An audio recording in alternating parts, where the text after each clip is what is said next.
त्याच्या सगळ्या जाती TTV मध्ये स्वतंत्र रीतीने संशोधनाकरता आणलेल्या आहेत.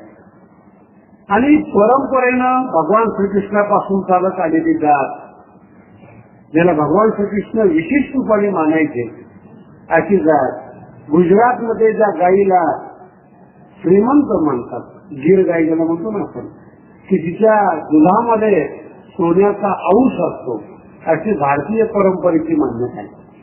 आता आपण लाल गाय दिसली की गिर म्हणतो, मी पण असं समजत होतो बरं का. BR पाटील या ठिकाणी आले, त्यांनी तो उपक्रम दाखवला. आमच्या इथे सुद्धा 2 गायी आहेत, पण ही गिर गाय पाहिल्यानंतर माझ्या लक्षात आलं की गिर कोणाला म्हणतात. कान हे तोंडापर्यंत आलेले पाहिजे आणि तिची विशिष्ट प्रकारची जात. आता तुम्ही 4-5 दिवस ऐकले या सगळ्या गोष्टी. जातीवंत असेल तरच माणूस शिकतो. हायब्रिडचं दूध जास्त असेल तर त्याच्यामध्ये पंखे लावा, फॅन लावा, जोपासना करा आपल्या मातीतले. आणि नवीन नवीन तंत्रज्ञान कृषी विद्यापीठ विकसित करते. सगळे लोक ऐकायला आहेतच त्यांचे, पण वर्णन फार वेगळं पद्धती. हिरवा चारा कशा रीतीनं दाबून ठेवावा जमिनीमध्ये, की उन्हाळ्यामध्ये तो चारा नसल्यानंतर तो चारा काढला तर गाईचं दूध वाढतं. काही नाही, केमिकल नाही, काही नाही. आपली भारतीय संस्कृती आपण विसरलो आणि कुठेतरी तिला जागरूकता मिळाली. गाईचं दूध म्हणजे काय, आपल्या शरीराला किती पौष्टिक आहे, सगळं विदर्भ करते, कृषी विद्यापीठ करते. तर आजपर्यंत ज्ञानेश्वरीचं संशोधन आणि ज्ञानेश्वरी जेवढे विदर्भातल्या लोकांनी PhD केलेली, खुद ज्ञानोबा जिथं राहतात तिथं PhD झालेली नाही, ते वास्तविक आहे. जेवढ्या ग्रंथाचा आम्ही अभ्यास करतोय, गुलाबराव महाराज ज्ञानोबा ज्ञानेश कन्या, अकोटचे वालदेव महाराज, त्यांचं खरं नाव त्यांनी बदलून टाकलेलं आहे, ज्ञानेश्वर दास लिहिलेलं आहे. आणि दुसरा चमत्कार असा आहे, वृंदावन असेल, UP असेल, ते सगळे लोक गाईला मानणारे.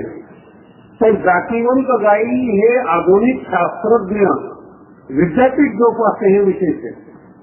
आणि एक नवीन उपक्रम मागच्या वर्षी अमृत महोत्सव सुरू केला. आमच्या परिसरामध्ये सुद्धा भगवानगडाच्या परिसरात कापूस जास्त असतो.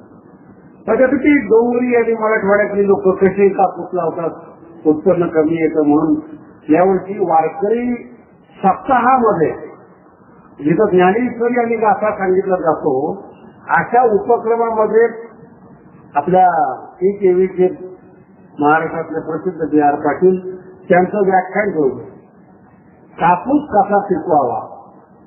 सगळे आमचे महाराज लोक भेटले, शास्त्राचे काय सुरू केले, कापूस कसा पिकवावा. ह्या काही वारकरी संप्रदायाचा विषय आहे का? म्हणलं अंगावरचे कपडे पाहणं, पुढे बोला.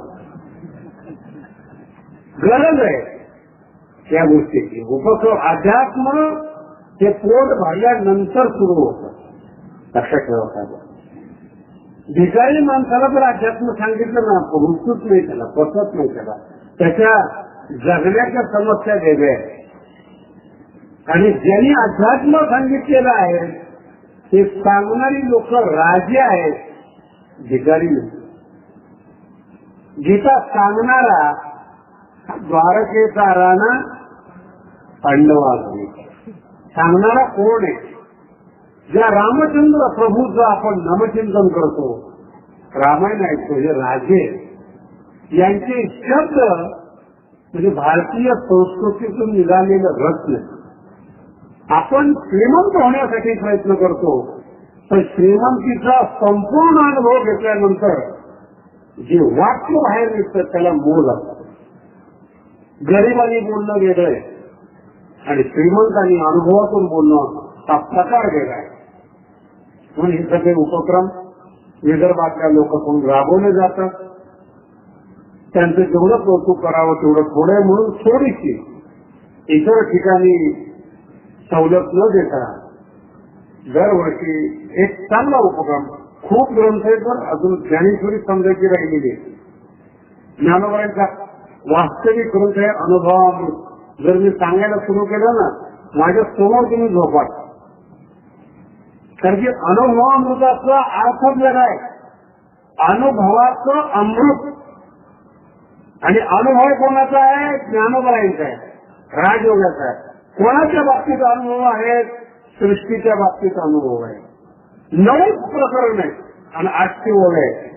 ज्ञानेश्वरीच्या 9,000 ओव्या आहेत, पण अनुभवामध्ये 800 ओव्या आहेत.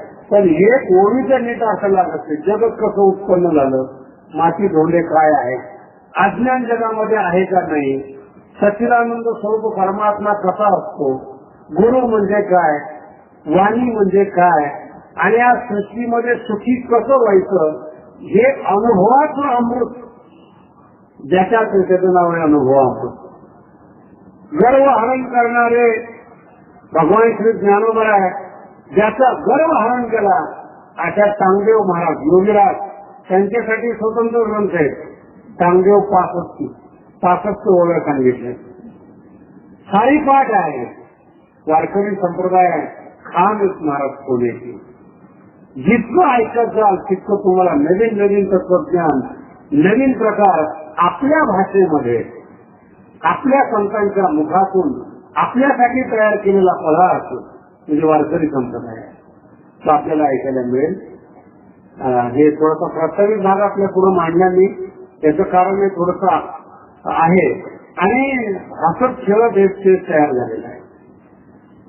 असं काही ठरलेलं नव्हतं की बा आपण खेळमध्ये आपण करू, पण तुमचे शांतपणा, ऐकण्याची वृत्ती, वेळेवर येण्याचा प्रघात आणि सगळ्यात महत्वाची गोष्ट म्हणजे एकदा प्रवचन सुरू झालं कुणी उठत नाही. अर्थ का प्रवचन जर सुरू झालं तर कोणी उठत नाही. म्हणजे आपलं प्रवचन हे माणसातून उठण्याचं नाही, उच्च होण्याचं आहे. म्हणून आपल्या प्रेमामुळं हे उपक्रम सुरू केलेत. आपल्या सगळ्यांना विनंती आहे, आपल्या संसारातून थोडंसं धन बाजूला काढा आणि या मंडळाला मदत करून जो काही प्राथमिक खर्च लागतो तसं मला सगळ्यांनी सांगितलं, महाराज तुम्ही काही बोलू नका, आमच्याकडे इतका पैसा की तुम्ही पैशासाठी हिर घेऊ नका. सगळे ऐकणारे, सगळे पाहणारे आहेत, सगळे उपक्रम आहेत. तरी पण असं वाटतं की हा उपक्रम टिकावा आणि दरवर्षी व्हावा असं वाटत असेल तर थोडा निधी थोडासा आवश्यक असतो, तो होईलच. ज्ञानोबराय कमी पडणार नाही. आपण ऐकत राहा आपल्याला दिसेल. एवढं बोलून थोडंसं प्रस्तावित त्या ठिकाणी थांबवतो. आजचा जो दुसरा विषय आहे, कालचा थोडा विषय अवघड होता पण तो आपण चांगल्या पद्धतीने श्रवण केला.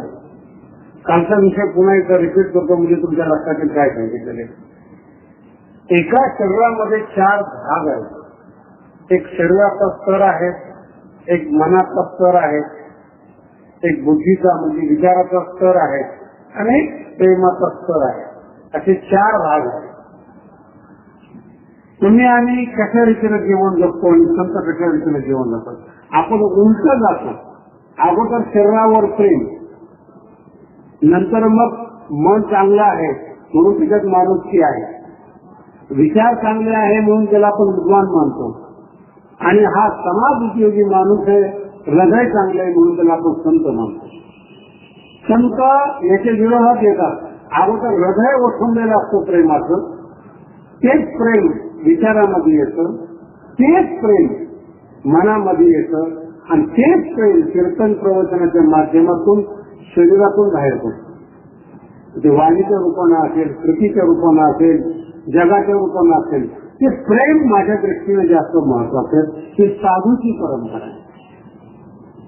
आता आजचा जो विषय आहे, साधू जो प्रेम करतो याला कारण काय.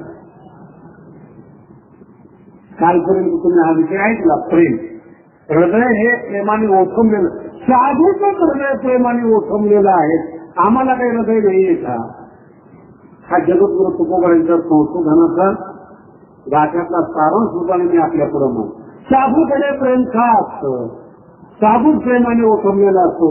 आम्ही काय आमच्या मुलावर प्रेम करत नाही का. आमचं काय आमच्या देशावर प्रेम नाहीये का. आम्ही काही माणुसकीवर प्रेम करत नाही का. आणि साधूच्या प्रेमाला का मान्यता. आणि दुसरी महत्वाची बाब सांगतो तुम्हाला, सगळ्या लोकांनी जरी प्रेम केलं देशावर माणसावर, त्यांची मंदिरं बांधली जात नाही. महात्मा गांधी आहेत, देशाकरता प्रयत्न केलेला आहे, मंदिर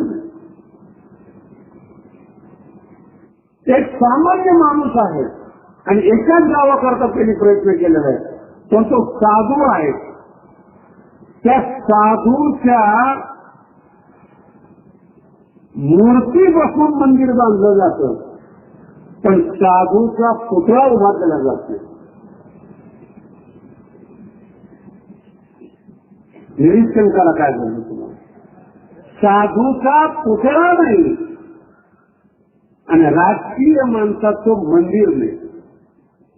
कार्यप्रणाली एकच आहे, दोन्ही सामाजिकच आहे. राजकारणात गेलेला माणूस सुद्धा समाजावर प्रेम करतो आणि साधू सुद्धा समाजावर प्रेम करतात, नाही असं नाही. पण दोघांच्या परिस्थितीमध्ये फरक आहे. राजकीय माणसाचा पुतळा असतो ज्याच्यावर काही दिवसांनी कावळे बसतात आणि त्याच दिवशी पुन्हा येतो. पण साधूच असं आहे, सामान्यातला सामान्य साधू असतो. छोट्या प्रमाणात लोक त्याचं मंदिर बांधतात. राजकारणामध्ये मूळ कारण काय, कुठं एक फसगत कुठं होते. प्रेम दोन्ही आहेत, धर्मावर प्रेम नाही असं थोडं. शिवाजी महाराजांचं धर्मावर प्रेम नसेल असा म्हणणारा माणूस जन्माला यायचा. प्रेम नाही असं नाही. धर्माकरता संभाजी महाराजांनी आपले प्राण दिलेले.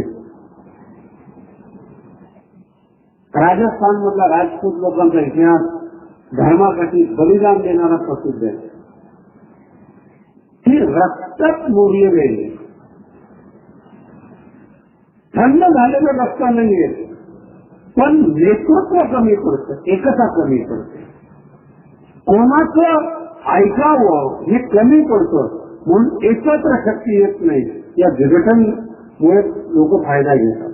त्याचं ताकद नाही अशी थोडी. आणि पुन्हा सांगतो, अहो भारताचाच इतिहास युद्धाचा आहे. कळतंय तुम्हाला? भारताचा इतिहासच युद्धाचा आहे. लंडन मध्ये जिथं शिवछत्रपतींची तलवार आहे, आता सगळे शिकलेले लोक आपल्याला कल्पना द्यायची. आणि पूल आहे तिथे, हे शेजारी ब्रिटिश राज्यांचं जुनं घर आहे आणि तिथे सगळ्या जगातून आणलेले चांगल्या वस्तू ठेवलेल्या आहेत. त्यात हिरे पण ठेवलेले. 25,000 कोटीचे हिरे आहे. डोकं नका लवकर ऐकून घ्या. किती? 25,000 कोटीचे नुसते हिरे आहेत. आणि पैसा पैशावर कसा येतो हे मी तिथं गेल्यानंतर कळालं. 25,000 कोटीचे हिरे आहेत, त्यातून पैसे तर बाहेर निघत नाही. हिऱ्यातून नोटा तर काही बाहेर पडत नाही, पण नोटा येतात. त्यांनी काय केलं, एक म्युझियम तयार केलेले ते हिरे पाहण्यासाठी आणि 700 रुपये तिकीट आहे. हिरा फक्त बघायचा, एका माणसाला 700 रुपये तिकीट आहे हिरे पाहण्यासाठी. हजारो लोक हिरे पाहायला रोज येतात. रोज लंडनला जाणारी माणसं ती हिरे पाहूनच येतात. आता हे मी 10 वर्षापूर्वीचं बोलतो बरं का, आज किती तिकीट माहिती. आता 700 रुपये तिकीट भरण्यानंतर उत्पन्न किती महाग. हिऱ्याला काही झीज होती. बरं, दुसरी महत्वाची गोष्ट, खरे हिरे आहेत का खोटे हिरे आहेत कुणाला माहिती. खरे हिरे ठेवलेले आहेत, हिरेचे पारच असे हिरा कळेल ना. नुसता काचीचा तुकडा ठेवला त्याला जर लाईट दिलेली असली आणि तो जर चमकत असेल, जरी कधी आधीचा हिरा पाहिलेला आहे तुला वाटेल हा हिराच आहे. पाहून येतात, पैसे येतात त्या ठिकाणी. आणि मुद्दे जरा लक्ष ठेवा काय बोलतो तुम्हाला. तिथे एक वाक्य लिहिलेलं आहे, जगातला पहिला देश 900 वर्षापासून इतिहास असणारा, वास्तविक इतिहास लिहिणारा, असं वाक्य. जगातला पहिला देश, तिथला इतिहास हा तारखेवर सत्य सांगणार आहे. एवढंच वाक्य. जगातला पहिला देश. आणि त्यांनी काय केलं, युद्ध केलेलं आहे. 900 वर्ष जर तुम्ही लंडनला युतीला मानाल तर आमच्या पतनाला 5,000 वर्ष झाले. महाभारताचं युद्ध होऊन 5,000 वर्ष झाले. पतन महाभारताच्या युद्धानंतर भारताचं सुरू झालं. 5,000 वर्ष पतनाला झाले. आत्ताचे आपण या स्टेटला आलोय. मला सांगा 900 वर्षाचा इतिहास. अमेरिका सापडली 400 वर्षापूर्वी. हे सगळे शुद्ध लोक आहेत. भारताच्या संस्कृतीचा किती गौरव करावा महाराज.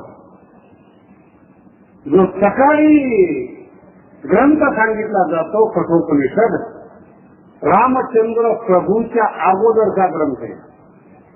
रामचंद्र प्रभूला 10,000 वर्ष झाले. 10,000 वर्ष. पण आपल्या भारतात कुठे बोर्ड नाहीये. भारतीय काही श्रीमंत आहेत त्यांना दाखवण्याची गरज नाही. युद्धाचा इतिहास आपला आहे, जिंकण्याचा इतिहास आपला आहे. आणि हे विद्यापीठ पहिल्यापासून भारतातली आहेत. नालंदा विश्वविद्यापीठ, तक्षशिला विश्वविद्यापीठ ही आपली संकल्पना आहे. ज्यांनी भारत एक सूत्रामध्ये बांधला जावा ही पहिली संकल्पना चाणक्याची. सार्वभौमत्व, एक राष्ट्र असलं पाहिजे आणि एक क्षेत्री चाललं पाहिजे ही संकल्पना चाणक्याची. आणि एक प्राध्यापक चाणक्य, नुसता प्राध्यापक, राजकारणाचा प्राध्यापक, राजनीतीचा प्राध्यापक, संपूर्ण भारत एक करून दाखवला. एक व्यक्ती एवढा प्रभावी असू शकतो, त्याला म्हणतात भारत. काय केलं हे सांगत नाही तुम्हाला. गुरु राखणाऱ्या पोराला राजा केलं चंद्रगुप्त चाणक्याने.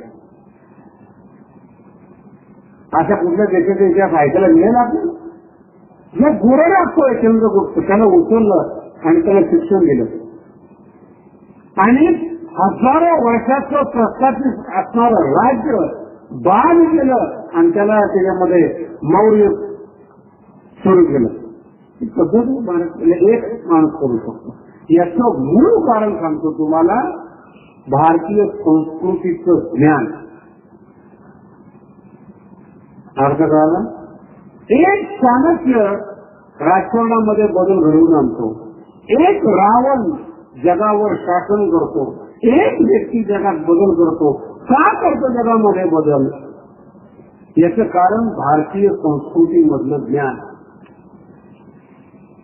ही साठवण आहे तुमची आमची, हे भांडार. आज मी सांगतो तुम्हाला, हे जे माझ्या पदार्थ तत्वज्ञान नाही, हे वंश परंपरेनं चालत आलेलं ऋषी मुनीचं ज्ञान आहे, ज्याला आजची पिढी शिवाय देते. त्या ऋषी मुनीच्या ज्ञानाचा परिणाम असा आहे, परंपरेनं चालत आलेल्या ज्ञानापासून आज आपण दुरावलो, परिणाम दुःखी झाला. आपल्या जीवनात कुठे आनंद नाही. आपल्याला विधीची भाषा पारंगत आहे, तिथे व्यापकतेची संकल्पना नाही, भोगाची संकल्पना आहे, ज्याच्यामध्ये दुःख आहे. भोगाचं हृदय ज्यांनी बाजूला काढलेले ते ऋषी मुनी. आणि वंश परंपरेनं चालत आलेलं ज्ञान साधूपर्यंत आलं, म्हणून साधूचं हृदय प्रेमाचं आणि विश्वव्यापक ज्ञान त्या हृदयामध्ये, म्हणून माणूस साधूची पूजा होते. अर्थ लक्षात आला काय म्हणून? का तुकोबाईंची पूजा करावी? हृदय प्रेमाचं आहे आणि ऋषी मुनीचं चालत आलेलं ज्ञान हृदयामध्ये स्थिर झालेले हे तुकोबाईंचे शब्द आहेत. साधू कोणाला म्हणतात? राजकारणाकडे ज्ञान असतं, सर्वसामान्य माणसाच्या अंतःकरणात प्रेम असतं, पण हे दोघं एकत्रित साधूच्या अंतःकरणामध्ये जाणतात.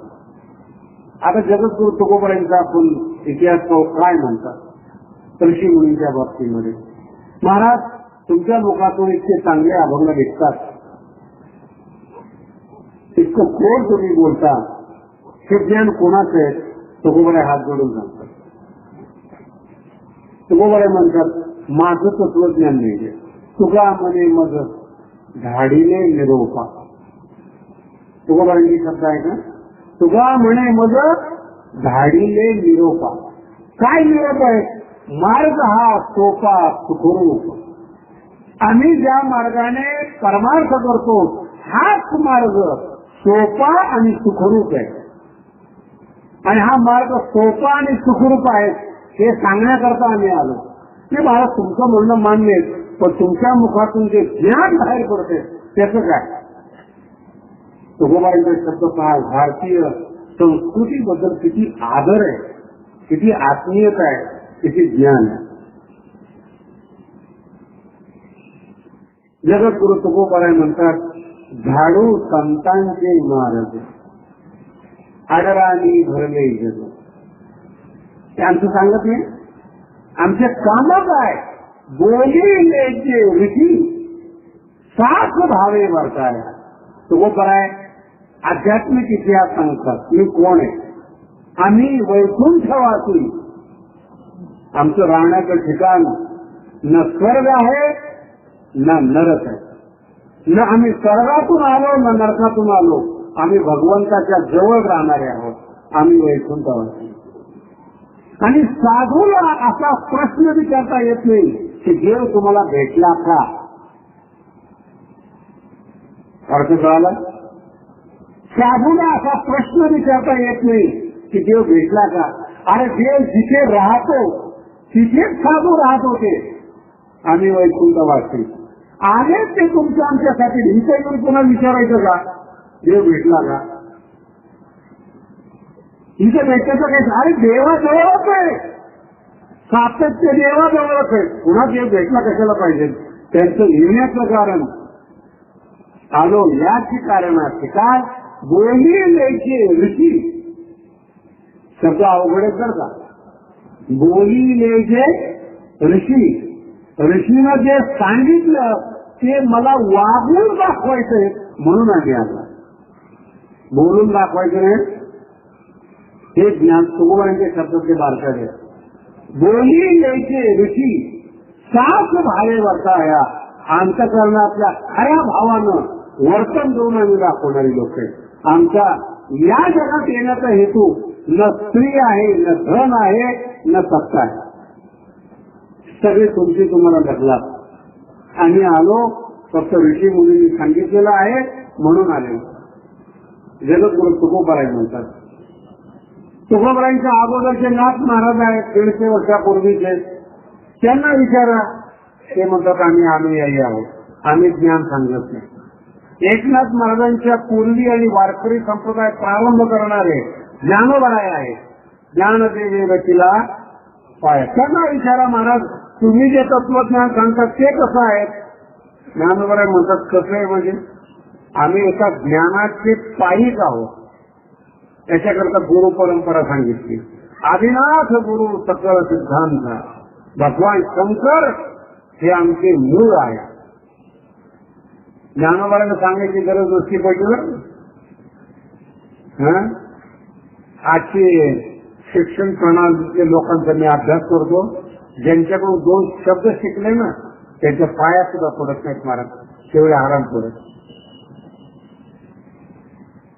ज्यांच्याकडून ज्ञान मिळालं, ज्यांनी पुस्तकासाठी मदत केली, ज्यांनी रक्ताचं पाणी करून ज्ञान तुमच्यापर्यंत पोहोचवलं, त्या अध्यापकांना डोकं नीट पाहत नाहीत.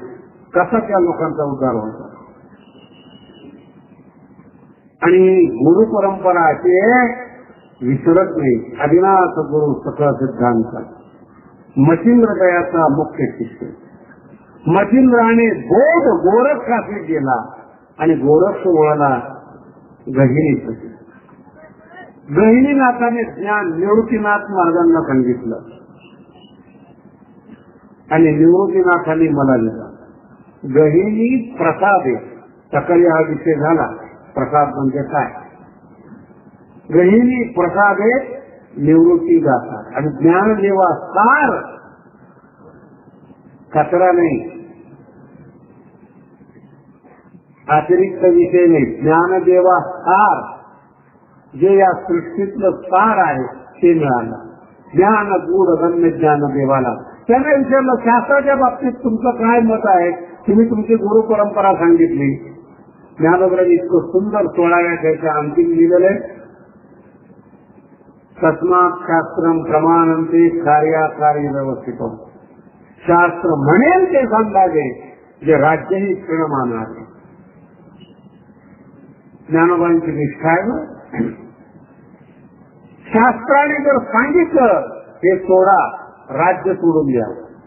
शास्त्राने सांगितलं हे ठीक आहे, पण तुम्ही घेतलं पाहिजे, ते घ्यायलाच पाहिजे. शास्त्र हितासाठी आहे, अहितासाठी नाही. ऋषी मुनीनं मानवी जीवनाचा विकास व्हावा म्हणून ग्रंथ लिहिले, माणसं मरावे म्हणून शास्त्र लिहिलं नाही. हे जे नियम जे बंधनं लादले गेलेले ते उन्मत्त होऊन अकाली वृद्धत्व येऊ नये तरुणांना. शरीराची ताकद संचित झाली पाहिजे, आयुष्य वाढलं पाहिजे, 100 वर्षापर्यंत माणूस जगलाच पाहिजे, ही शास्त्राची भावना आहे. जे शास्त्र ऐकत नाही, 60लाच निरोप येतो, गेले, काही 65ला गेले, काही 70ला गेले, काही 80ला गेले. जे 80 पर्यंत आले त्यांनी उत्सव साजरा केला, सहस्र चंद्र दर्शन सोहळा. 80 काही दिसत नाही बरं का, काही दिसत नाही, चंद्र दिसत नाही, सूर्य दिसत नाही. आणि ते कोणा बातमी टाकूची सहस्र दर्शन सोहळा दिसत नाही. काही वेद आणि शास्त्र सांगतात, महाराज 100 वर्ष जगण्याचा आपला हक्क आहे. लक्षात येते काय बोललो तुम्हाला? 100 वर्ष जगण्याचा आपला हक्क आहे. आणि जगत असताना कसं जगलं पाहिजे? 100 वर्षापर्यंत डोळे हे सतेज राहिले पाहिजे, कान 100 वर्षापर्यंत व्यवस्थित राहिले पाहिजे, वाणी शेवटच्या क्षणापर्यंत बोलता आलं पाहिजे, हात आणि पाय शेवटच्या क्षणापर्यंत व्यवस्थित चालले पाहिजे. ही वेदाची प्रार्थना आहे, वेदाची मागणी आहे माणसासाठी. त्याचा एक तुकडा तुम्हाला माहिती, जीवेत शरदः शतम. संध्या वंदन करणारे जी मंडळी आहेत ना, रोज हा मंत्र म्हणतात. शरद म्हणजे वर्ष, शरद ऋतू. जीवेत शरदः शतम वेदातला मंत्र. त्यांना विचार, नुसतं जीवेत का? नुसतं जगायचं का 100 वर्ष नाही? प्रसेम शरदः शतम, 100 वर्षापर्यंत डोळ्यांनी दिसलं पाहिजे. प्रसेम शरदः शतम, शृणुयाम शरदः शतम, कानाने सुद्धा 100 वर्ष ऐकलं पाहिजे, वाणी 100 वर्षापर्यंत बोलली पाहिजे. प्रभ्रवाम शरदः शतम, भ्रवाम बोलणं, शरदः शतम. आम्हाला सगळं बरोबर आहे, पण हात नाही चालत नाही. वेद सांगतो नाही, अधीना हा श्याम शरदः शतम. अधीन होऊन 100व्या वर्षी जर उठायचे पाळी आले ना, कोणाच्या हाताची गरज भासली नाही पाहिजे. याला म्हणतात ऋषी मुनी शास्त्र. काय शिकवतात आपल्याला? अधीना हा श्याम शरदः शतम. अधीन होऊन 100 वर्ष जगलं पाहिजे. आणि हे करण्याकरता काय लागतं याचं ज्ञान शास्त्रामध्ये, ज्याला आजची पिढी शिवाय देते.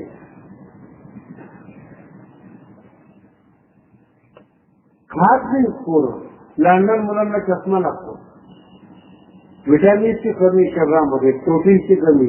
मला इथे नवीन पिढीला तेव्हा इतका एक वेगळ्या प्रकारचा आश्चर्य वाटतो. 3 वर्षाच्या पोरांना शाळेत पाठवतात, केजी. त्याचं केजी कमी असतं. जितकं पुस्तकाचं केजी असेल ना, तर तितकं येतं नसतं. त्याच वेळेस 3 वर्षाचं असताना त्याचा हमाल आहे का? ते जीवनाला काही महत्व आहे का नाही? माझी भाषा कळून घ्या काय बोलतो तुम्हाला. या वयोवृद्ध माणसं माझ्या समोर बसलेले, 3 वर्षामध्ये यांना बोलता नसेल आलं त्या काळामध्ये. आणि मी तुम्हाला विज्ञान सांगतो, नीट ऐका. जितक्या लवकर तुम्ही कामाला लागाल तितक्या लवकर तुमचं आयुष्य संपतं. हे सायन्स आहे, हे विज्ञान. हाडं बळकट होण्यापूर्वी आणि शरीर परिपक्व होण्याच्या अगोदर जर तुम्ही विषयाच्या आहारी गेलात, कामाच्या आहारी गेलात, तितकं आयुष्य तुमचं कमी होतं. आज 40 वर्षाचा माणूस 60 वर्षाचा दिसायला लागला. काय कारण आहे त्याची? खरंच कमी झाला माणसाचा, जीवन कमी झालं. खाऊन पिऊन जे सुखी व्हायला पाहिजे नाही, जीवनाचं मोलच नाही. का कोणाचा उठला सुटला माणूस? आमच्या पोराला 95% टक्क्यासाठी पोरं जन्माला घातली का? आई बाप आजचे शत्रू आहेत मुलाचे. जीवन समजून सांगत नाही, टक्केवारीमध्ये गुंतलेले. जी पोरं जन्माला येतात त्यांचं भविष्य नाही, त्यांचं जीवन तुम्ही बर्बाद करतायत. अकाली ताण दिला जातो. कळणार नाही असं नाही, माझा शब्द लक्षात ठेवा. कळणार नाही असं नाही, अकाली ताण आहे. आणि त्या तणावापोटी आज मानसिक रुग्णता, डिप्रेशन सगळं सुरू झाले. आणि मला एक जण सांगितलं 1 महिन्यापूर्वी, मला हल्ली लोक देव धर्माकडे फार लागले. मला देव धर्माकडे जेवढे लागलेत ना, ते सगळे मानसिक रोगी आहेत. अनुभव चेहरा पडलेला आहे, चालताना कोणाशी तरी बोलतायत, बसल्या बसल्या काही विचार करतायत. काही असे लोक देवा धर्माला, म्हणजे जे देव पहिले सुखी होते यांच्या जाण्याने त्याला त्रास सुरू झाला. ही काही पूजा आहे, ही काही पद्धत आहे, हे अध्यात्मशास्त्र जीवनामध्ये. सगळ्यात जास्त जर देवाला त्रास होत असेल ना, तर गणपतीला त्रास होतो. मला गणपतीची नेहमी दया येते.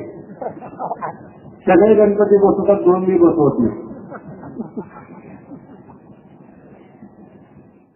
भारतीय संस्कृतीचा विचार करावा. काय बोलतो तुम्हाला? सगळा महाराष्ट्र गणपती बसवला जातो. अवकाशात गणपतीला त्रास काय कमी? जे गाणं संथ माणूस ऐकत नाही, ते गाणं रात्रभर गणपतीला ऐकावं लागतं.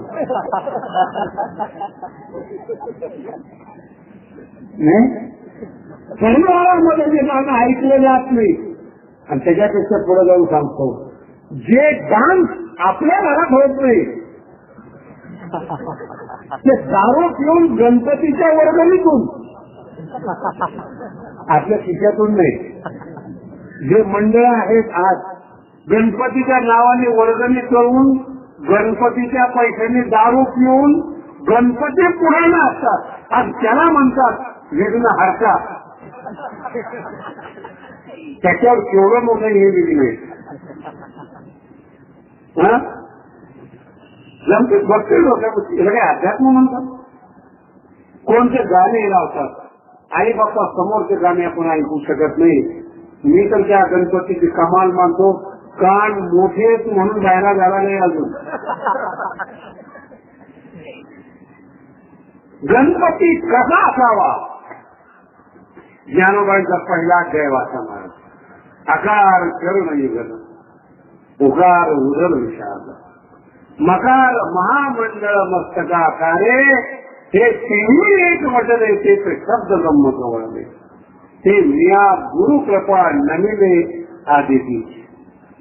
वारकरी संप्रदायामध्ये गणेश नाहीत असं समजू नका. 17व्या अध्यायामध्ये माझा गुरु गणपती आहे, इथून सुरुवात होतो.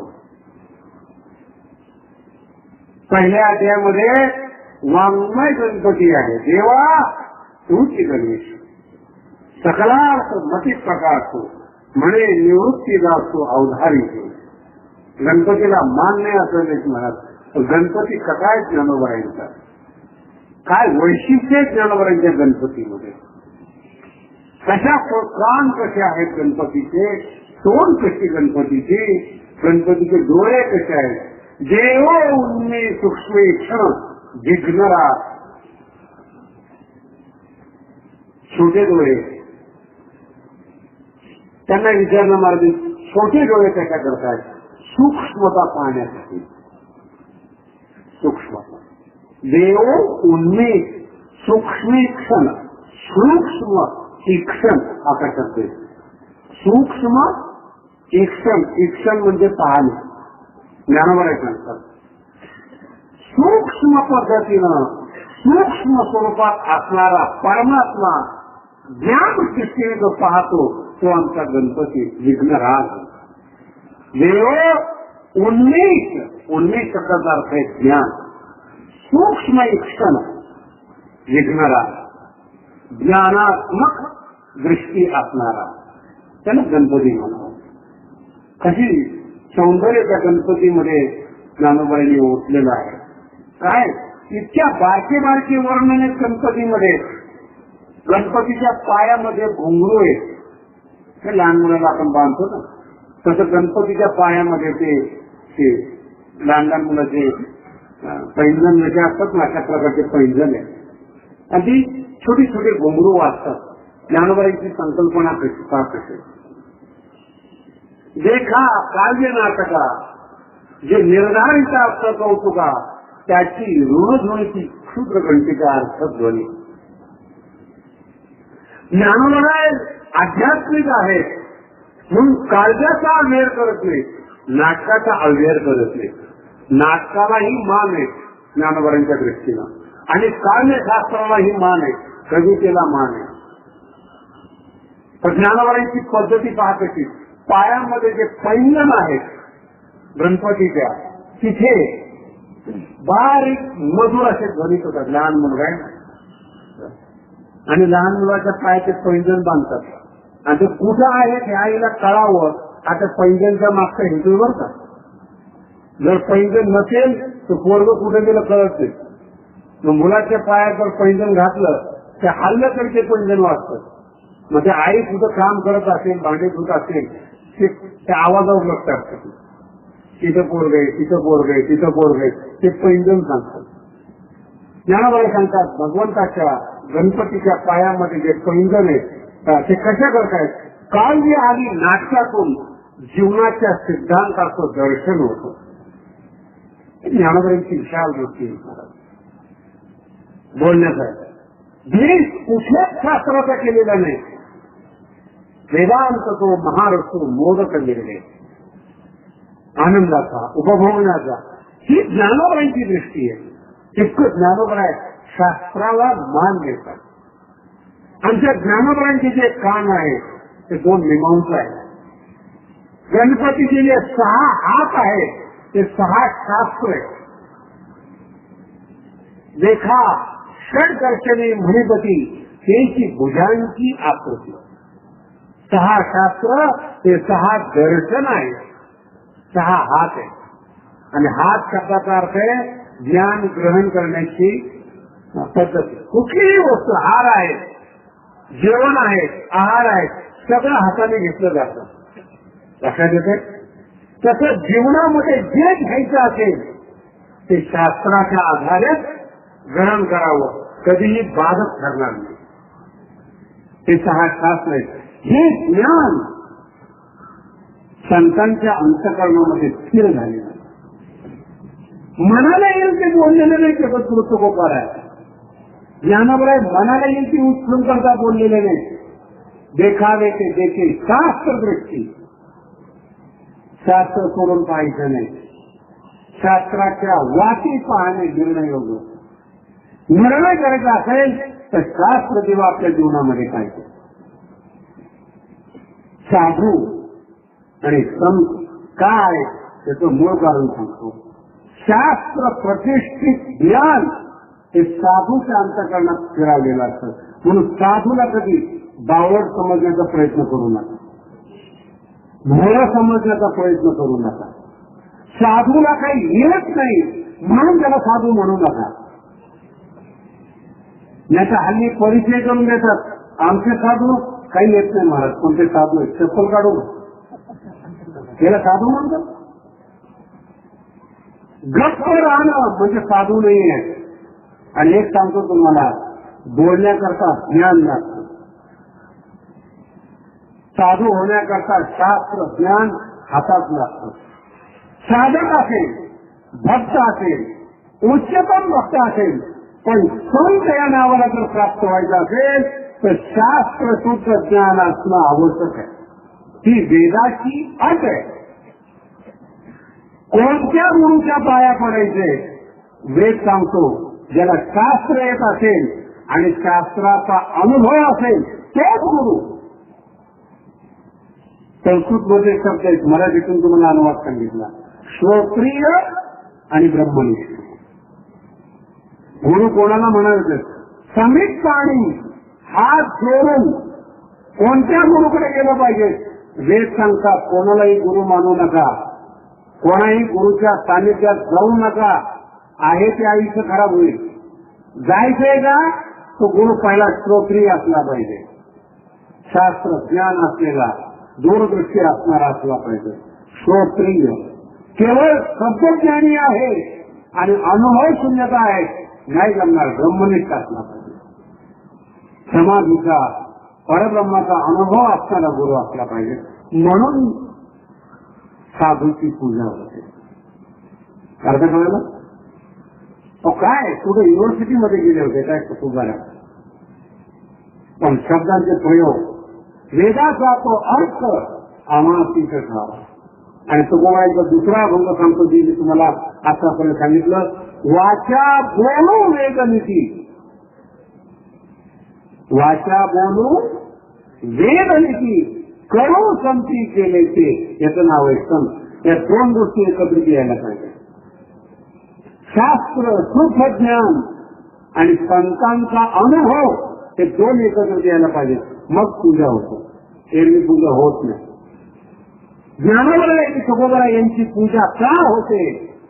शास्त्र, शुद्ध ज्ञान आहे आणि चैतन्याचा अनुभव आहे, म्हणून तुकोबा आहे.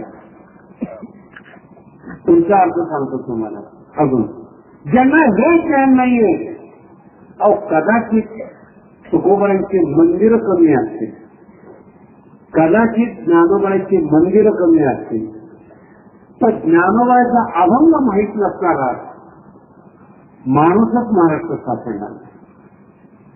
तोंडात जे बोलतो ना ते सगळे तुकोबांचे शब्द असतात. एखादा माणसाने सहज काम केलं, पोटातलं पाणी हलत नाही म्हणतात.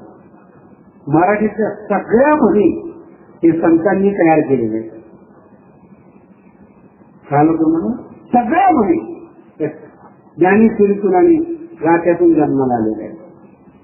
म्हणून नास्तिकाचा नास्तिक माणूस सुद्धा ज्ञानोबा तुकोबाचा असले, रूप पाहता नसते, सुंदर ते ध्यान, देवा 2-3 शब्द का होईना पाठ असतातच.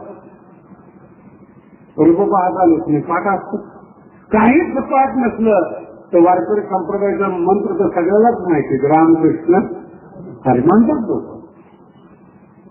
म्हणून मानवी जीवनाची जी उच्चता आहे, मानवी जीवनाची जी सांगता आहे, ती या 2 शब्दांनी होते. श्रोत्रिय, शास्त्र, शुद्ध ज्ञान पाहिजे आणि याच्या अतिरिक्त साधूंचा चैतन्याचा अनुभव जीवनामध्ये पाहिजे. तो संत हे जगद्गुरु तुकोबांच्या जीवनात आले. कसं आलेलं आहे? तुकोबाईने स्वतः सांगितलेले. भक्ती करता करता, भगवंताचं भजन करता करता झोपलो आणि माझ्या श्री गुरुचा साक्षात्कार झाला.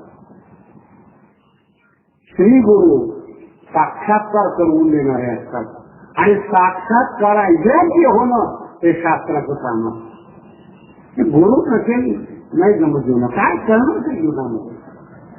ज्ञान सांगणार कोण तुम्हाला? अनुभव कोण सांगणार आहे? कोण माणूस असा आहे जगामध्ये की हात करून परब्रह्माला दाखवेल?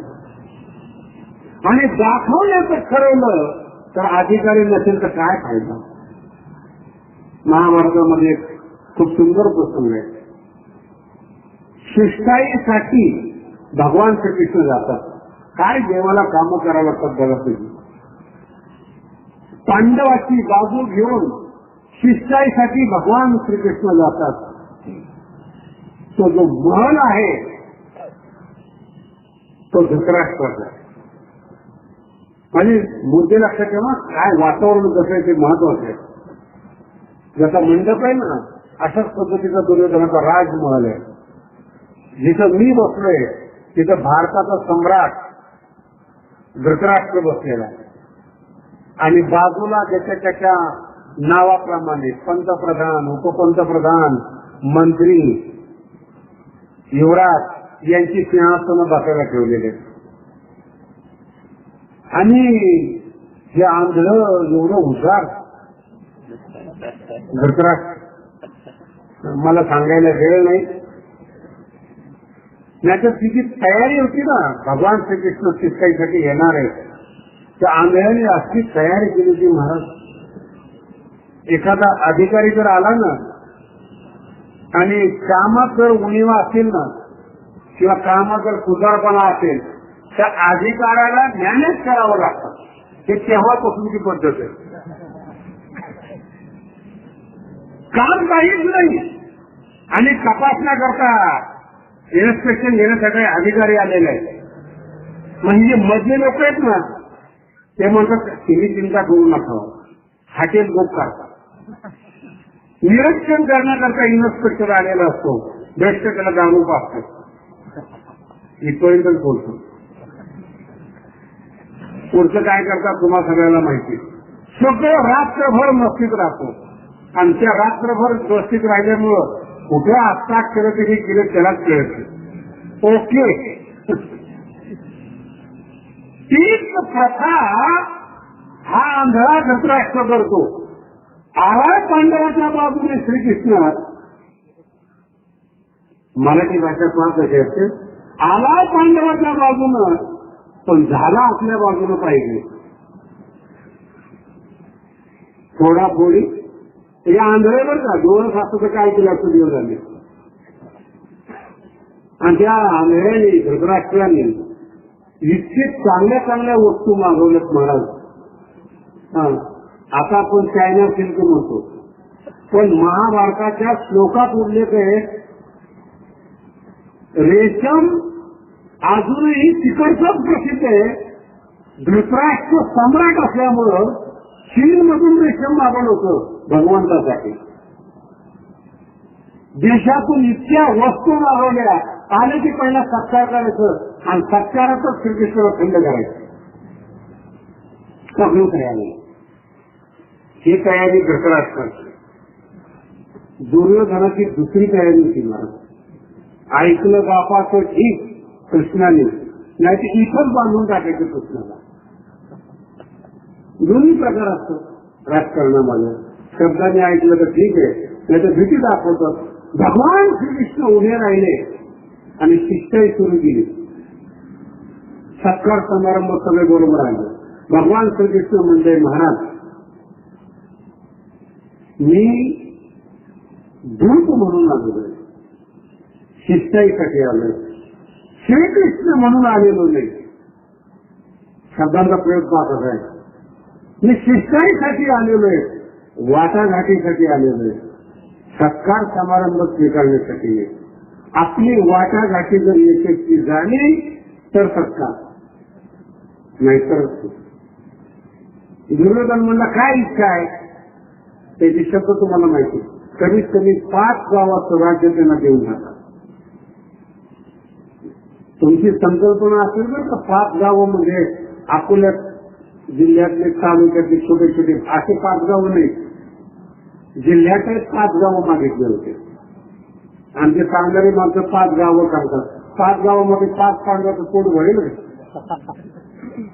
5 गाव मिळून एकट्या भीमाचं पोट भरणार नाही.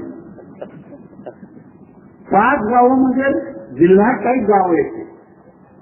त्याचं वर्णन त्या काळात खूप सुंदर महाभारतामध्ये आलेलं आहे. असा तो एरिया त्यांनी मागितला 5 जिल्ह्यांचा, की एवढं देऊन टाका आणि अखंड भारताचं साम्राज्य तुम्ही भोगा. दुर्योधनाला वाटलं त्यांना राज्यच द्यायचं नाही. जलसी कुठे आहे माहिती का?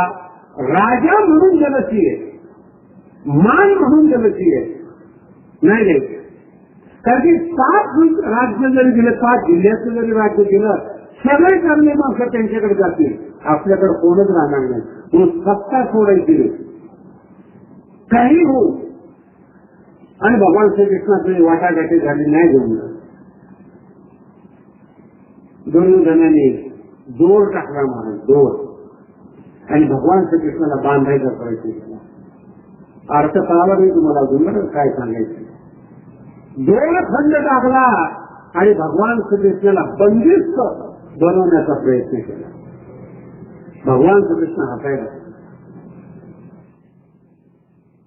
मला स्वप्नात भेटावं म्हणून माझे भक्त जंगलात जाऊन तपश्चर्या करतात.